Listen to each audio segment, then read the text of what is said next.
창세기 43장 14절 15절의 말씀을 다 같이 봉독하시겠습니다. 전능하신 하나님께서 그 사람 앞에서 너에게 은혜를 베푸사 그 사람으로 너희 다른 형제와 베냐민을 돌려보내게 하시기를 원하노라.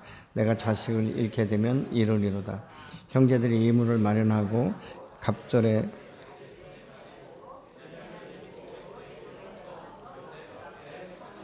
아멘. 우리가 잘 아는 대로 이 야곱을 우리가 생각해 보면 굉장히 자기중심적이고 한번 자기가 붙들기로 결정하면 절대적으로 놓지 않는 이런 그 모습의 사람인 것을 우리가 잘 알게 됩니다. 야곱은 출생 때부터 자기 자신이 다른 사람에게 이 뒤지는 것을 용납하기 참 힘들었던 것 같아요. 얼마나 이것이 치열했으면 태중에서도 자기 형보다 먼저 출산하고 싶어서 그것을 서로 싸우다가 결국은 어떻습니까? 형 에서의 발꿈치를 붙들고 나왔다, 이렇게 말하는 것을 우리가 볼 수 있지 않습니까? 뿐만 아니라 그는 자기가 이 살면서 이제 하나님의 복을 누리려면 장자권이 필요한데 이 장자권을 가지고 있는 것이 형 에서예요. 그러니까 사냥을 해서 이제 고기를 짐승을 잡고 하다 보니까 너무 지치고 허기진 배를 움켜잡고 나 정말 배고파 죽겠다, 그러니까 나에게 좀 무엇을 먹을 것을 좀 달라라고 말할 때 그냥 거저주지도 않습니다.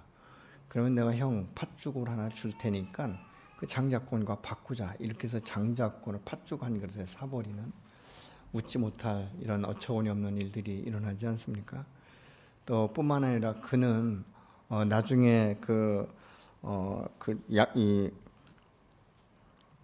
결혼할 때에도 하나님의 음성을 듣지 않습니다. 자기가 첫눈에 반한 이 라헬을 위해서 자기 외삼촌에게 내가 7년 동안 무보수로 일하겠습니다, 이렇게 말을 하는데 이 야곱보다 한 수 위에 나반이 뭐라고 말합니까? 이 야곱에게 말하지 않고 첫날 밤에 라헬이 아닌 그의 언니 이 레아를 들여보내고 아침에 눈 떠보니까 아닌 거예요. 그래서 그가 그 라헬을 포기하지 못하고 내가 다시 라헬을 달라라고 말하면서 7년 동안 다시 한번 내가 당신 앞에 무보수로 일하겠다. 결국은 무엇입니까? 14년을 그 사랑에 빠져서 무보수로 일할 때 그것이 힘들거나 뭐 괴롭거나 이렇게 얘기하지 않습니다. 정말 아무런 그 생각 없이 그냥 그 기쁨으로 이 모든 것들을 감당했다, 이렇게 말하는 것을 볼 수 있어요. 얼마나 계획적이고 얼마나 조직적이고 얼마나 체계적인지, 그리고 얼마나 자기의 그 마음에 이루고자 하는 것을 반드시 성취하는 이 결론을 가져오는 것들을 우리가 볼 수 있게 되는 것이죠. 그래서 자신의 이 재산이 이제 외삼촌 집에서 좀 풍부해지다 보니까 자꾸 외사촌들이 이 야곱을 생각할 때 곱지 않게 생각하는 거예요.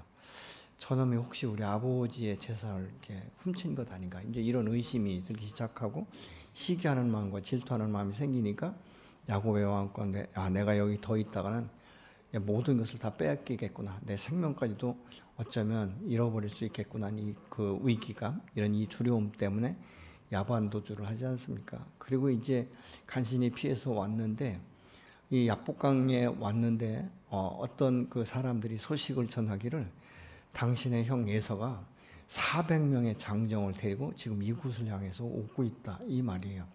그러니까 결국은 야곱을 잡아 죽이겠다, 이 말이 아니거든요. 형 에서가 그냥 400명의 장정을 데리고 온다는 이 말 한마디에 그 마음가운데 두려움이 생긴 거예요.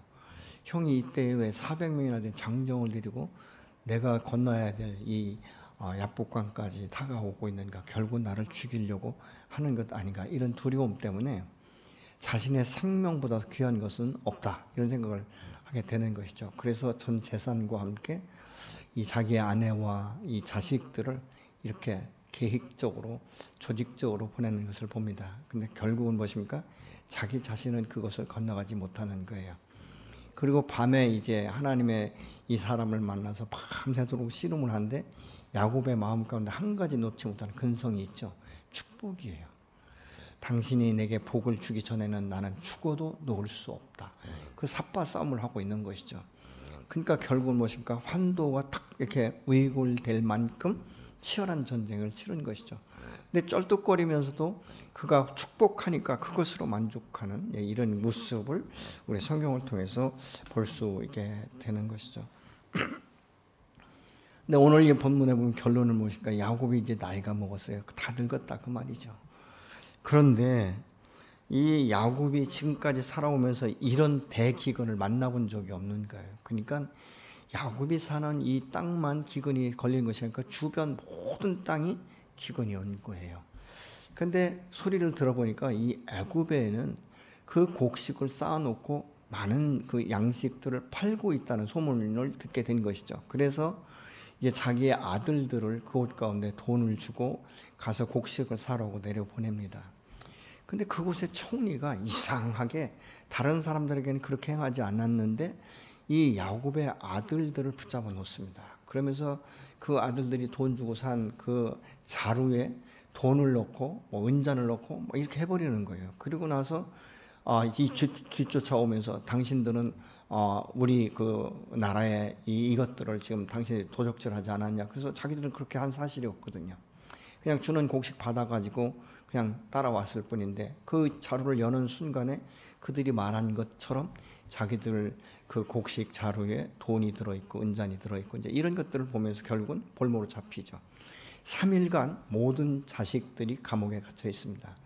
그때 이 자녀들이 이제 고백을 하기 시작하는 것이죠. 오늘날 우리가 이렇게 된 결과는 우리의 형제 요셉이 그렇게 울고 불고 제발 좀 나를 풀어달라고 말했을 때 우리가 정말 눈 하나 깜짝하지 않고 그 동생을 팔아버린 것이 화근이 되어서 그 죄값을 우리들이 지금 치르고 있다. 이렇게 이제 고백을 하지 않습니까?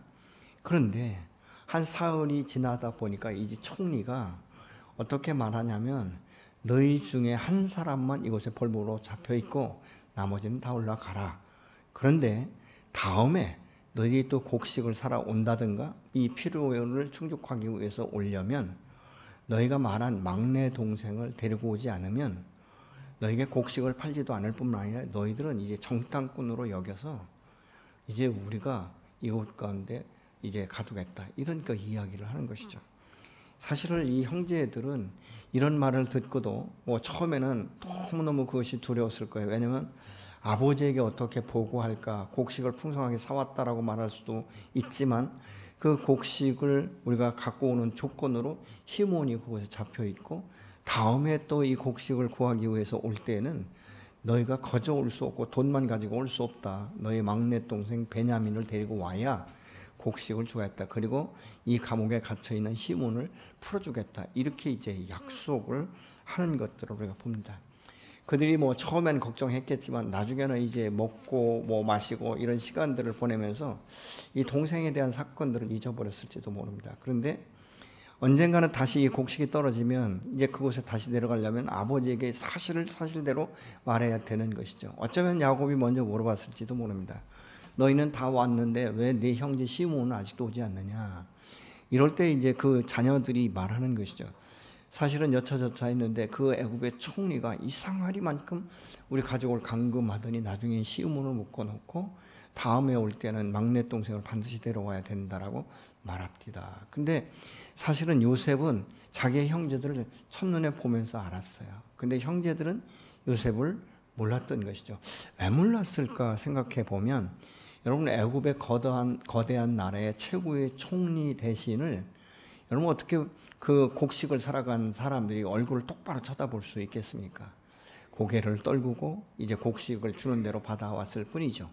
그러니까 못 알아본 거예요. 그러니까 이제 아버지에게 이 이야기를 하니까 아버지가 대노를 하는 것이죠. 너희가 아무리 곡식이 좋아도 그렇지 어떻게 그 너희의 그 형제 시몬을 놓고 올 수 있느냐. 나는 내가 젊었던 날에 내가 그렇게 사랑하던 요셉이 죽었다는 소식을 들은 후에 내 마음 가운데는 정말 죽을 것 같은 그런 심정을 가지고 내가 살아온다. 그래서 사람들이 이런 말을 하지 않습니까? 부모가 돌아가시면 땅에 묻고 오지만 자식이 죽으면 가슴에 묻고 산다. 이런 말들을 하는 거예요. 근데 그 자식을 사실은 야곱도 가슴에 묻고 살던 것이죠. 그런데 이 요셉이 죽고 난 후에 이제 라헬도 죽고 하니까 야곱에게는 그 마지막 아들, 그 라헬이 낳은 그 둘째 아들 베냐민이 마치 자기의 생명과 같았던 거예요. 이 탯줄과 같은 이것을 끊으면 죽을 것 같은. 그러니까 요셉 하나로 나는 겨우 이것을 감당하고 있지만 이 마지막으로 내가 정말 생명을 걸 만큼 내가 사랑하고 아끼고 내 눈앞에서 보이지 않으면 내가 죽을 것 같은 심정으로 지금 품고 있는 베냐민을 어떻게 무엇을 믿고 내가 내려보낼 수 있느냐. 차라리 내가 내려보내니 내가 죽는 게 낫다. 이런 생각을 할 수 있게 되는 것이죠. 여러분, 자식을 잃은 사람들은요, 그 마음의 고통을 아무도 모르는 거예요. 본인 이해는 할 수 있을지 모르지만 그 심정을 그대로 받아들일 수 없는 거예요. 제가 여러 가지 상담을 하고 사람들과 만나고 이러다 보면요, 유산을 처음에 할 때는 그래도 기대감을 갖더라고요. 근데 2번, 3번 유산이 계속되어지면 임신에 대한 그 그리움도 있지만 임신하고 난 후에 어떤 두려움이 있냐면 또 유산될까 봐 그 애타는 두려움이 있더라고요. 과연 이 아이가 내 태중에서 10달 동안 무사히 있다가 정말 내가 출산해서 이 아이의 얼굴을 볼 수 있을까? 이런 두려움이 굉장하더라고요. 마찬가지로 그 사랑하고 편애하던 다른 누구 형제 자매에게도 입히지 않았던 채색 옷을 입히고 가장 값진 신발을 신겼던 요셉을 잃고 난 이 야곱의 마음 가운데는 오직 눈에 보이는 베냐민, 이 한 사람을 붙들고 사는 것이죠. 여러분, 그에게 희망을 걸었던 이 야곱에게 지금 애굽의 총리가 원하는 것은 그 아들을 데려오라는 거예요. 그렇지 않으면 아무것도 주지 않겠다는 것이죠. 사실 우리가 어떤 때는 이런 문제가 생기면 뭐 세월이 약이겠지, 시간이 지나고 세월이 가다 보면 저절로 해결되겠지, 이런 생각들을 하기가 참 쉽습니다. 그래서 결단과 이런 것들을 미루는 경우가 있어요. 여러분 한번 생각해 보십시오. 우리가 몸살 감기는요, 그냥 잘 먹고 그냥 이불 뒤집어 쓰고 자고 편히 쉬면 지나가는 것들이에요. 풀어질 수 있는 일들이에요. 인간관계도 그렇게 꼬이지 않는 것은 대부분 시간이 지나다 보면 화해하게 되어 있습니다. 그런데 내 몸에 암이 발병이 됐어요. 그런데 뭐 이거 지가 살다가 뭐 지치면 죽겠지, 이런 생각하는 사람은 아무도 없습니다. 그런데 이것을 방치해버리면 어떻습니까? 온 몸에 암덩어리가 그냥 계속적으로 전이되기 시작하는 것이죠. 결국은 무엇입니까? 통증을 느낄 때가 되면 이제 끝날 때가 다 됐다, 이런 생각들을 하고 있지 않습니까? 지금 야곱은 그런 심정이에요. 아들을 내려보낼 수도 없고 안 내려보낼 수도 없고, 안 내려보내자고 하니까 시몬이 또 걸리고, 또 안 내려보낼 때에는 곡식을 어떻게 얻을 길이 없기 때문에 모든 이스라엘 백성들이 굶어 죽게 되어 있는 거예요. 그러니까 미루다 끝판에 가니까 이제 거의 사온 곡물이 떨어질 때쯤에 자녀들이 이렇게 말합니다. 아버지, 빨리 결단을 해 주십시오. 당신이 빨리 결단을 했더라면 우리는 지금 한 2번 정도는 애굽에 가서 곡물을 사가지고 와서 지금보다 훨씬 더 여유 있게 마음껏 음식을 먹고 마실 수 있는데 왜 이렇게 자꾸 미루셔서 이 곡물을 사오지 못하게 합니까? 어떻게 할 것입니까? 그러니까 이 아버지의 심정을 자식들은 잘 모르는 거예요. 그러니까 아버지는 차라리 내가 죽으면 죽었지 이 아들을 놓을 수 없다는 것이죠. 그래서 창세기 40장 36절은 이렇게 말합니다. 아버지 야곱이 아들들에게 말하였다. 너희가 나의 아이들을 나 다 뺏어 가는구나. 요셉을 잃었고 시몬도 잃었다. 그런데 이제 너희는 베냐민마저 빼앗아 가겠다는 거냐?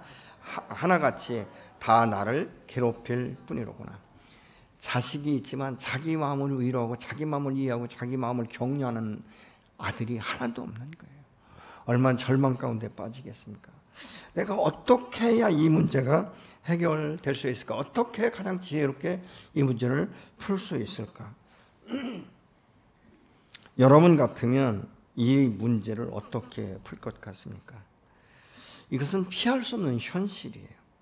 자신의 힘으로 애굽의 이 총리를 칠 수도 없고, 포기하자니 요셉을 잃었는데 시몬까지도 잃을 것 같고, 뿐만 아니라 곡식을 구할 수 없기 때문에 여기에 남아있는 모든 자손들까지도 다 굶어 죽게 생겼다, 그 말이죠. 근데 야곱은요, 일단 고민하면 쉽게 결단을 내리지 못하는 이런 성격이 있어요. 그러니까 계속적으로 버티게 되는 것을 우리가 볼 수 있게 되는 것이죠. 근데 문제는요, 흐르면서 이 애굽에서 구한 곡식이 자꾸 떨어진다는 것입니다. 그러니까 언젠가는 반드시 결단을 해야 될 날들이 오고 있다는 것이죠. 근데 지금까지 야곱의 그 삶을 보면요, 어려움이 있을 때마다 하나님께 먼저 찾아오셨어요. 야곱이 먼저 찾아나가지 않습니다. 이것은 무슨 얘기냐면, 우리가 신앙생활할 때 믿음이 연약하고 어릴 때는요, 항상 하나님 먼저 찾아오셔서 우리에게 말씀하시는 거예요. 사람을 보내시는 데서 자꾸 우리를 격려하고 위로하고 다시 믿음의 자리에 오게 한다는 것이죠. 그런데 어느 정도 믿음이 성장하고 성숙되면 하나님께서 무슨 훈련을 시키냐면요, 홀로 서기 훈련을 시키시는 거예요. 다른 사람의 의지에서 믿음을 갖게 하는 것이 아니라 너 홀로 나와 대면하자. 내 안에서 내 말을 듣고 너희가 순종을 통해서 어떻게 하나님께서 언약하는 것을 성취할 수 있는가, 이 홀로 서기 훈련을 시키는 거예요. 그러니까 여러분, 어떤 우리가 신앙생활할 때 하나님께서 누구도 나를 도와주는 것 같지 않고 하나님조차도 나를 돕지 않는 것 같은 이런 위기 상황, 이런 고통, 고민의 시간이 올 때 여러분 다른 생각하시면 안 돼요. 하나님 나를 사랑하지 않는구나, 아무도 나를 도와주지 않는구나, 이것이 아니라 하나님이 이제는 내가 홀로 설 수 있는 때가 왔다라고 하나님께서 나를 인정해 주는구나 라고 생각을 하시면 여러분 가장 그 지혜로운 선택인 줄로 믿으시기 바랍니다. 여러분, 이 세상 것들은 다 지나가는 것이에요. 그런데 여기서 볼 때 지금 문제는 시간이 해결해 줄 수 없는 이 사실 앞에 어떻게 해야 되는가, 이것이 이제 지금 걸려 있는 것 아니겠습니까? 이 야곱에게 왜 이런 고통의 시간을 주셨을까? 하나님께서는 이 마지막, 어떻게 보면 마지막 관문과 같은 거예요. 탯줄과 같은 자기 생명처럼 지금 붙들고 있는 이 베냐민과의 분리를 하나님이 요구하시는 것입니다. 그것은 뭐냐면 야곱을 이제는 좀 더 점프시켜서 믿음의 반석 위에 서서 믿음의 조상답게 세워지기를 원하시는 마음을 갖고 있었던 것이죠. 우리가 때로는 이해가 되지 않는 현실 앞에 서게 될 때 생각해야 될 것은, 이것은 다 지나가는 일이라는 것입니다. 이 시간을 내가 어떻게 보낼 것인지 하나님 앞에 나가서 질문하고 해답을 찾는 지혜와 선택과 결단이 필요한 시간인 줄로 믿으시기 바랍니다. 그렇지 않으면 우리는 세상적인 방법에 빠지거나 하나님을 원망하고 하나님의 품을 떠나서 세상으로 돌아가서 하나님이 주시고자 하는 이 축복들을 끝까지 감당하지 못하는 우를 범하는 선택과 결단을 하게 되는 거예요. 여러분, 정말로 우리가 하나님의 사람, 하나님의 자녀, 하나님께서 나와 함께 동행하시고 그가 나의 목자라는 이 확신이 있으면 여러분 어떤 고난과 역경 가운데 소망 가운데 인내하는 저와 여러분이 되시기를 예수로 축복합니다. 여러분, 하나님은 정말 간절한 마음으로 주님 앞에 나가서 간구할 때 나와 함께 하시고 내 손을 잡아주시는데, 하나님의 손에 잡힌 바 되면 누구도 그 손에서 뺏을 수 없다라고 요한복음은 분명히 말씀하고 있지 않습니까? 여러분, 예수님의 생명의 핏값으로 사신받은 하나님의 자녀된 저와 여러분을 어떻게 우상에게 넘겨줄 수 있겠으며 어떻게 하나님께서는 다른 신에게 넘길 수 있겠습니까? 우리 하나님은 그런 분이 아니에요. 하나님은 신실하십니다. 한 번 택하면 끝까지 붙들고 끝까지 승리하시는 여호와 하나님이신 줄로 믿으시기 바랍니다.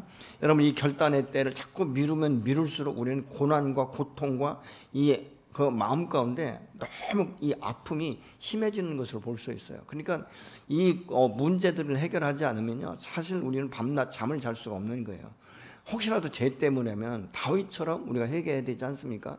죄를 회개하지 않을 때 정말 뼈가 마르는 것처럼, 골수가 아주 마르는 것처럼 얼마나 고통스러운 다윗이 그 고백을 했겠습니까? 그런데 다윗이 회개하고 나니까 하나님께서 역사하시는 것들을 다시 한번 경험하지 않습니까? 야곱의 마음이 얼마나 괴로운지, 자녀들이 아무가 많은 사람들이 있다 할지라도 이 자기의 마음을 보는 거니까 자녀들이 말한 것에 대해서 막 질책을 해버리거든요. 너희는 왜 그냥 쓸데없이 아우가 있다고 말을 해가지고 그러냐, 총리가 너희가 말하지 않았으면 너희 동생 베냐민이 있는지 없는지 어떻게 알 것이냐, 이렇게 말을 해요. 그러니까 아들들이 죄송합니다, 잘못했으면 이러면 좋겠는데 아들들은 또 그렇게 안 해요. 아버지, 내가 하고 싶어서 했어요. 그냥 총리가 아무 생각 없이 그냥 자유롭게, 야, 너희 형제가 다 이것이냐, 혹시라도 네 동생이 없느냐, 이렇게 아무 생각 없이 묻기에 우리는 아무 생각 없이 그냥 대답했어요. 아니요, 우리가 다가 아니고요, 막내가 하나 있어요. 그 어디 있냐? 우리 아버지하고 지금 집에 있어요. 그 말을 우리가 한 것이지, 그냥 내가 묻지도 않는 말을 우리가 한 거 아니지 않습니까? 그리고 막내가 있는 건 사실이지 않습니까? 근데 우리 보고 어떻게 하라고요? 이렇게 지금 자녀들이 말하고 있는 거예요. 사실 부모의 심정을 자녀가 언제 다 이해를 하겠습니까? 그러니까 이 때로는 우리가 우연히 이 말한 것들이 때로는 올무가 될 때가 있지 않습니까? 오늘날도 보면 세상 가운데 돌아가다 보면 내가 내 마음대로 말한 것 같고 자연스럽게 말한 것 같지만 그것이 부메랑이 되어서 오늘날 계속적으로 증거로 이렇게 채택되고 나오는 것들을 우리가 현재의 삶 가운데 이 세상 가운데 보지 않습니까? 그러니까 이 14절을 같이 보시겠습니다. 전능하신 하나님이 너희를 잘 돌봐주셔서 그 사람이 너희를 잘 봐주면 좋겠다. 그래서 베냐민뿐만 아니라 거기에 남아있는 아이까지 다시 돌려보내주면 얼마나 좋겠느냐. 내 걱정은 말아라. 자식들을 잃으면 할 수 없는 일이지. 체념해야지. 별 수 있겠느냐. 그러니 걱정하지 말고 빨리 다녀오너라. 이게 이 야곱이요 견디다 안 되니까 이제는 하나님 앞에 부탁하는 거예요. 그동안은 이 베냐민을 하나님보다 더 붙들고 있었던 거예요. 나는 베냐민만 있으면 살 수 있다. 베냐민만 내 곁에서 있다면 내가 웬만한 일들을 감당할 수 있겠다. 이렇게 생각하고 살았던 것이죠. 그러니까 야곱이 이 기간 동안은요, 사실은 하나님 앞에 그렇게 나가서 이전처럼 찾고 갈망하고 이런 것이 없었던 것 같아요. 그러니까 쉽게 얘기하면 기도하지 않았다는 것이죠. 베냐민만 있으면 뭐 이 정도 먹고 살 수 있으면 나는 괜찮다. 이런 스스로의 그 위안 가운데 살았던 것 같습니다. 그런데 이 마지막 여기에서는 어떻게 할 수가 없는 거예요. 그러니까 다시 야곱이 하나님을 찾은 것이죠. 어떻게 하겠느냐. 하나님께서 역사하시고 하나님이 우리 편이 되어주시면 그 내가 이 요셉을 이런 게 아픔과 고통을 하나님이 아시기 때문에 그 가운데 있는 그 시므온과 또 이 베냐민을 내려보내지만 다시 그 총리의 마음을 흡족해 하셔서 풀어줄 것 아니겠느냐. 만약 그 총리가 이 베냐민마저도 빼앗고 시므온도 다 그곳 가운데 묶어놓는다 할지라도 내가 어떻게 할 수 있겠느냐. 인간적인 생각과 인간적인 계획으로 내가 어떻게 할 수 있겠느냐라고 이제는 포기하는 것을 보게 되는 것이죠. 야곱이 마지막 결단을 하면서 이제 최종적인 결과는 하나님 손에 위탁할 뿐이다라고 그가 고백하고 있는 것입니다. 하나님이 이 일에 이거 함께 하셔서 너희를 믿어주시면 좋겠다. 그래서 내 생명같이 붙들고 있는 나의 탑줄과 같은 이 베냐민과 거기에 갇혀 있는 이 아들과 곡식 가지고 돌아온다면 참 좋겠다. 이것보다 더 좋은 일이 어디 있겠느냐. 그러나 이것들은 내 힘으로나 인간의 방법으로 되는 것이 아니라 다만 여호와께서 이곳 가운데 임하시고 여호와께서 간섭하셔야 된다는 것을 지금 야곱이 고백하고 있는 것입니다. 그러니까 이 야곱의 그 고백은 이것입니다. 하나님이 붙들어주지 아니하시면 내가 어떻게 할 수 있겠느냐. 더 이상 내가 붙들 수 있는 것도 아니고 더 이상 어떻게 내가 해결할 수 있는 방법이 아니고 결국은 무엇이냐. 내가 체념할 수밖에 없지 않겠느냐. 야곱이 이 요셉이 죽은 후에요, 하나님보다 베냐민을 더 붙들고 있었던 것 같아요. 그러니까 요셉처럼 갑자기 베냐민이 죽을 것만 같은 이 두려움이 그에게 엄습했던 것이죠. 여러분 안에 이렇게 중요하게 생각하고 있는 것이 무엇인지 한번 생각해 보셨습니까? 부부의 관계, 아니면 자녀의 관계, 물질의 관계, 직장의 관계, 어떤 부분에서는 아주 이 자존심, 끝까지 자존심 때문에 내가 죽으면 죽었지 내 자존심을 내려놓을 수 없어. 이렇게 생각하시는 분들도 있을 거예요. 근데 그것이 뭔지 아십니까? 하나님의 우상이에요. 내가 가장 사랑하는 것, 이것을 놓으면 내가 죽을 것 같은 두려움에 이 엄습해 있는 이것들이 무엇인지, 내가 이것을 결단하면 직장을 잃을 것 같은 두려움이 있습니까? 내가 이것을 포기하면 정말 내게 들어오는 이 물질의 문이 막힐 것 같습니까? 내가 이 좋고 내가 즐겨하는 이런 것들을 내가 놓으면 더 이상 이 땅 가운데 살면서 가치가 없고 소망이 없을 것 같습니까? 그것이 무엇이냐는 것입니다. 그래서 이것은 자신이 그걸 우상이라고 생각하지 않고 그냥 그걸 붙들고 있는 자체가 우상이 되어버린 것이죠. 왜냐하면 그것 때문에 하나님 앞에 더 가까이 나갈 수 있는 이런 것들을 찾지 못하기 때문에 그렇습니다. 그러니까 하나님을 대체할 만큼 붙들고 있었던 그 베냐민을 지금 놓을 수밖에 없는 지경에 이르게 된 것이죠. 야곱은 사실 요셉을 이룬 후에 그렇게 탯줄처럼 붙들고 있었던 베냐민을 하나님 앞에 내려놓고 오랜만에 하나님 앞에 나아가서 기도하고 있는 거예요. 내 안에 가장 중요한 것까지 내려놓을 때 하나님 우리 안에서 더 크게 역사하시고 우리를 축복하시고 언약을 성취하게 되는 줄로 믿으시기 바랍니다. 여러분, 이 포기를 통해서 야곱은 죽은 줄만 알았던 요셉을 찾습니다. 기적 아니겠습니까? 그동안 죽은 줄 알았어요. 그런데 거의 20년이 넘어서 죽은 줄 알았던 이 요셉이 살아 있어서 애굽의 최고의 총리가 된 것을 그때 소식을 듣는 것이죠. 그리고 이제 그곳에 갇혀 있던 시몬과 또 그곳에 내려갔던 이 베냐민도 함께 곡식을 가지고 올라와서 아버지를 초청하게 되는 이 결론을 우리가 성경을 통해서 알 수 있게 되는 것이죠. 그러니까 하나님의 자리를 빼앗는 이 어리석은 자리에 앉지 않는 이것이 무엇인가 우리가 생각해 봐야 되는 것이죠. 그것은 교만과 오만일 수도 있는 것이고 악인이 활동할 수 있도록 내가 그 악인에게 자리를 내어주는 거예요. 기회를 제공하는 것이다, 그 말입니다. 이후에 야곱은요, 이 과정들을 통해서 하나님을 얼마나 신뢰하는지 자기가 죽음에 임박했을 때에도 지팡이에 의지해서 하나님 앞에 기도하는 모습을 볼 수 있어요. 히브리서 11장 21절은 이렇게 말씀합니다. 믿음으로 야곱은 죽을 때에 요셉의 각 아들에게 축복하고 그 지팡이 머리에 의지하여 경배하였다. 여러분, 야곱이 죽음에 임박했을 때도 하나님을 예배드렸다는 거예요. 힘이 없고 눈이 흐리고, 그래서 어떻게 합니까? 힘이 없으면 지팡이를 집을 수밖에 없지 않습니까? 그 지팡이를 끝까지 붙들고 그 하나님 앞에 기도하는 모습을 볼 수 있는데요, 야곱이 어떤 눈을 가졌냐면 육체적으로 보는 눈은 흐렸어요. 그래서 이 누가 아들이고 누가 큰 아들이고 누가 작은 아들인지 이게 구분이 안 갔어요. 그런데 하나님의 음성을 듣는 거예요. 그래서 이 요셉의 아들 모네사와 에브라임이 있었는데 손을 어긋맞춥니다. 원래는 장제에게 오른손을 내가 축복하는 것이 원리예요. 그런데 야곱은 지금 반대로 그 므낫세보다도 이 에브라임을 앞서서 먼저 축복을 합니다. 이것이 야곱의 변화된 믿음의 모습인 것을 우리가 볼 수 있어요. 인간적으로 세상적인 방법에는 하나님의 뜻을 따라서 지금 에브라임 머리에 오른손을 얹어서 축복권을 행사하는 것을 볼 수 있습니다. 뿐만 아니라 야곱은 48장에 보면 그 자기 자녀들의 이름을 한 사람 한 사람씩 부르면서 그의 재능과 그의 은사와 그의 성품과 그의 기질과 그의 삶의 모습을 정확하게 파악하고요, 하나님이 야곱을 통해서 주시는 그 말씀과 그 내용들을 가감없이 기도하는 거예요. 그러니까 자기가 죽음에 임박했을 때 아이고 나 죽겠다 뭐 이런 얘기하지 않고 자녀들을 맨 마지막으로 축복하기 시작하는 거예요. 참 놀랍지 않습니까, 여러분? 무조건 복을 달라라고 말하지 않습니다. 그의 성품과 기질과 그의 지금까지 살아온 행동과 이 삶의 모습들을 통해서 계속적으로 기도하는 모습을 볼 수 있게 되는 것이죠. 그러면서 이렇게 말합니다.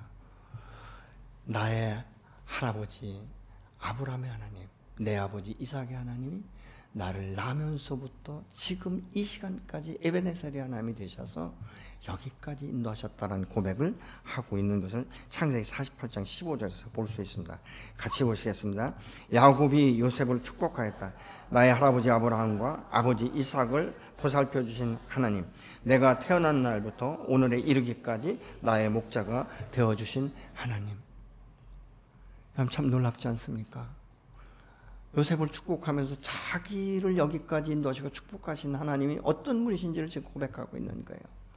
마치 시편 23편의 말씀처럼 그는 나의 목자가 되셔서 나를 쉴 만한 물가로 푸른 초장으로 인도하신 그 하나님. 내가 어떤 위험에 처해 있을 때도 함께 하셨고, 내가 부유할 때도 나와 함께 하셨고, 내가 가난할 때도 함께 하셨고, 내가 형 예서의 낯을 피할 때도 함께 하셨고, 내게 말씀하셨고, 그리고 약복강 나라 죽음의 위기 앞에 있을 때 그 마음적으로 심령으로 그냥 위축돼 있고 두려움에 떨 그때에도 내게 오셔서 축복하신 그 하나님은 나의 목자가 되셨다. 내 평생의 선하신과 인자하신과 온전하신 하나님께서 내게 깨닫게 하셨고, 내가 오늘날 나의 인생을 뒤돌아볼 때 하나님께서 얼마나 신실하게 나를 여기까지 인도하셨는지, 내가 함께할 때 임마누엘 하나님이 되었고 여기까지 인도하신 에베네셀 하나님이 내 죽은 후에도 인도하실 것에 대해서 신뢰하는 이런 믿음의 삶으로 바뀐 것을 우리가 볼 수 있습니다. 야곱의 고백이 무엇입니까? 내가 태어난 날부터 지금까지 나와 함께 항상 함께 하시고 여기까지 신실하게 인도하신 그 하나님을 찬양하면서 자녀들을 위해서 하나하나 지금 기도하고 있는 것입니다. 여러분 이 사실을 요셉과 함께한 자녀들에게 지금 간증하고 있지 않습니까? 얼마나 아름답습니까? 나의 자녀들과 가족 앞에 내가 담대히 나의 목자가 되셔서 평생 여기까지 인도하신 하나님을 그 죽음의 위기 앞에서 간증하고 있는 거예요. 여러분 이것은 야곱이 갑자기 뭐 아무렇게나 살다가 죽음 앞에서 그런 이야기를 한 것이 아니에요. 점점 변화되면서 자기가 그냥 탯줄 같은 생명과 같은 이 베냐민을 포기한 이후에 이 야곱의 삶은 굉장히 달라지는 것을 우리가 볼 수 있습니다. 야곱은요 문제가 해결될 때마다 시간이 지나면 꼭 사고치던 사람이에요. 그렇게 형 에서를 두려워하고 그렇게 형 에서와 화해하니까 바로 자기가 약속한 데 베델로 올라가지 않지 않습니까? 숫곳에 이르러 자기의 집을 짓고 거기서 그 안식할 수 있는 이런 마음을 가졌던 사람들. 그러니까 하나하나 계속적으로 하나님께서 그 인생 가운데 간섭하시고 역사하시고 여기까지 인도하신 그 에베네zer 하나님을 지금 야곱이 간증하고 있는 것입니다. 야곱은 자신의 죽음을 앞에 두고 마지막 그 지팡이 머리에 의지해서 하나님께 경배하며 자신이 죽으면 이 애굽 땅이 아닌 내 조상들이 묻혀있는 이 약속의 땅에 자기를 묻게 해달라고 지금 요셉에게 지금 말하고 있는 거예요. 너가 책임지고 확실하게 그렇게 할 것이냐. 근데 그 후에 요셉이 사실은요 출애굽할 때 이 야곱의 약속대로 야곱의 해골을 취해서 그것 가운데 약속의 땅으로 인도하는 모습을 우리가 성경을 통해서 보면 알 수 있게 되는 것이죠. 야곱이 힘이 다하여 그 연약한 몸을 지팡이에 의지했다. 근데 오늘 창세기에 보면 침상머리라고 말합니다. 그러니까 이것을 뭐 여러 가지로 우리가 해결할 수 있어요. 근데 어떻게 해결할 수 있는가? 내가 그 죽음의 위기 앞에 있을 때 침상머리에 누워서 침상머리에 앉아서 지팡이를 의지하고 붙들고 있는 것이죠. 그런데 야곱이 이 지팡이를 왜 이렇게 끝까지 붙들고 의지했을까? 이 야곱의 고백이 그거예요. 나는 내가 이 요단을 건널 때 정말 아무것도 가진 것 없이 지팡이 하나만 들고 나왔는데 하나님께서 오늘날 우리의 가정을 이렇게 번성케 하셨다. 이렇게 내 삶 가운데 풍족케 하셨다는 것을 지금 간증하고 있는 것입니다. 창세기 32장 10절의 말씀을 같이 보시겠습니다. 나는 주께서 주의 종에게 베푸신 모든 은총과 모든 진실하심을 조금도 감당할 수 없사오나 내가 내 지팡이만 가지고 이 요단을 건넜더니 지금은 2때나 이루었나이다. 이 지팡이를 볼 때마다 야곱은요 하나님이 나를 어떻게 축복하셨는지를 지금 이야기하고 있는 거예요. 여러분 야곱이 그 에서의 낯을 피해서 도망 나올 때 무슨 짐승의 바리바리 짐을 싸가지고 온 것 아니잖아요. 그냥 혈리를 단신 나온 거예요. 근데 하나님께 그렇게 축복하셨다는 것이죠. 그러니까 이 지팡이를 볼 때마다 야곱은 무엇을 기억합니까? 하나님을 기억하는 거예요. 하나님이 나를 여기까지 인도하실 때 얼마나 나를 축복하셨는지. 여러분 우리는 우리의 인생을 돌아볼 때 하나님이 나에게 축복이 되시고 나를 인도하신 이 사실을 여러분 우리가 붙들고 있어야 되는 거예요. 내가 때로는 험난한 그 산을 넘었고 정말 말로 표현할 수 없는 이 죽음과 같은 그 골짜기로 다니고 그 눈물의 골짜기가 있을 때에도 하나님은 여전히 나를 붙들고 계셨고 신실하셨고 여기까지 인도하셨다. 그러면 무엇입니까? 내일도 하나님께서 인도하실 거라는 소망을 우리가 가질 수 있게 되는 것이죠. 아멘이십니까? 여러분 그러나 염려나 근심은요 어제의 염려와 근심이 오늘의 현실이 되어지는 거 오늘의 현실이 또 내일 미래의 염려와 근심이 되는 거예요. 여러분 그렇게 살고 싶습니까? 믿음의 사람은 그렇게 살면 안 되는 것이죠. 오늘의 삶을 통해서 내일을 만들어가는 거예요. 오늘의 소망이 내일의 소망이 되는 것이고 오늘의 약속을 내가 듣고 순종할 때 내일의 그 약속이 그 언약이 성취되는 것을 맛보아는 저와 여러분이 되어야 될 줄로 믿습니다. 우리 하나님은 살아계세요. 우리 하나님은 신실하십니다. 한 번 약속하신 것은 시건치 아니하시고 반드시 이루게 하시는 분이 여호와 하나님이신 줄로 믿으시기 바랍니다. 그래서 여호와가 내 편이시고 여호와가 목자가 되시기 때문에 우리가 살 수 있는 거예요. 그러니까 이 야곱도 지금 그것을 지금 자기의 인생 가운데 반복하고 있는 거예요. 내 인생을 돌아보면 굉장히 행복한 인생이었다. 그러나 지금까지 내 인생을 붙들고 계셨고 나를 축복하신 이가 여호와 하나님이라고 야곱은 간증하고 있는 거예요. 우리의 삶이 그렇게 간증되어야 되지 않겠습니까? 여러분의 그 육체가 정말 이제 힘들고 연약하고 눈이 흐리고 귀가 잘 들리지 않고 이가 이제 계속적으로 이제 연로하면 씹는 것도 어렵고 그럴 때마다 무엇입니까? 그럼에도 불구하고 나를 여기까지 인도하신 분은 여호와 하나님이시다. 여러분 우리의 인생 가운데 누구도 그냥 완전하게 일사천리로 풀려서 인생을 살아온 사람이 아무도 없어요. 여러분 그 이상 가운데 뭐 대통령에 가서 물어보시면 내 인생을 이렇게 화려하게 하나님께 막 풀어주시다 이렇게 대답하지 않을 거예요. 우리 이재용 회장한테 가서 물어보세요. 나는 부잣집에서 태어나가지고 지금까지 막힌 것이 없다 이렇게 얘기하겠습니까? 아니에요. 저는 그렇게 생각하지 않아요. 여러분 그 사업체를 이끈다는 게 얼마나 힘들겠습니까? 어떻게 한두 사람 맞추기도 어려운데 그렇지 않습니까? 이런 그 인생 가운데 저와 여러분 노출돼서 살고 있는 거예요. 그럼에도 불구하고 우리가 그래서 감당할 수 있고, 그럼에도 불구하고 우리가 감사할 수 있는 것은 무엇입니까? 그때마다 필요할 때마다 나의 힘이 되시고 나의 산성이 되시고 나의 소망이 되신 그 하나님, 그 하나님이 임마누엘 되셔서 오늘을 준비하게 하시고 내일을 준비케 하시고 에베네셀의 하나님, 여기까지 인도하신 하나님께서 여호와 일의 하나님으로 인도하신다는 확신을 갖는 저와 여러분이 되시기를 예수 축복합니다. 그래서 여러분 예수 믿는 사람은 축복의 사람이에요. 아멘이십니까? 여러분 세상 사람처럼 이 어떤 일, 어떤 고난, 어떤 역경 가운데 휘말리시면 안 됩니다. 그 속에서 역사하시는 하나님을 의미하세요. 하나님은 반드시 승리하시는 줄로 믿으시기 바랍니다. 말이 그렇지 여러분 야곱이 얼마나 힘들었겠습니까? 진퇴양난이에요. 이럴 수도 없고 저럴 수도 없고 그렇지 않습니까? 끝까지 내가 탯줄과 같은 나의 생명과 같은 베냐민을 붙들고 있자니 시몬이 걱정이 되고 또 시몬을 살리자니 이 베냐민이 가서 살아온다는 보장도 없고 또 내가 이것을 결단하지 않으면 여기에 남아있는 모든 가족들이 굶어 죽게 생겼고 어떻게 할 수가 없는 거예요. 그래서 막판에 가면 이 야곱이 결국 내려놓고 하나님께 위반한 그거 어떻게 하겠냐. 자식을 내가 살릴 수도 없고 내가 어떻게 지킬 수도 없고 잃어버리면 잃어버릴 것이다. 이렇게 결단하는 모습을 볼 수 있습니다. 사실은 위기는 다시 한번 하나님을 만나는 기회가 되는 줄로 믿으시기 바랍니다. 야곱이 하나님 앞에 다시 기도자로 서는 것을 우리가 볼 수 있죠. 내가 붙들고 있는 것, 내가 하나님 앞에 선뜻 나가지 못하게 하고 기도하지 못하게 만드는 방해물이 있다면 우리는 오늘 또 기도하면서 그 뜻이 무엇인지를 분별하고 하나님 앞에 내려놓고 권리를 포기하고 내가 더 낮은 자세로 엎드려 주님 앞에 기도할 때 하나님의 크신 역사가 저와 여러분의 인생을 이끌어 가실 줄로 믿습니다. 모든 묶임을 풀어내는 역사가 일어나게 될 줄로 믿습니다. 그래서 내일부터 있는 이 한 주간의 이 기도에 함께 동참하시면 큰 은혜의 시간이 될 줄로 믿습니다.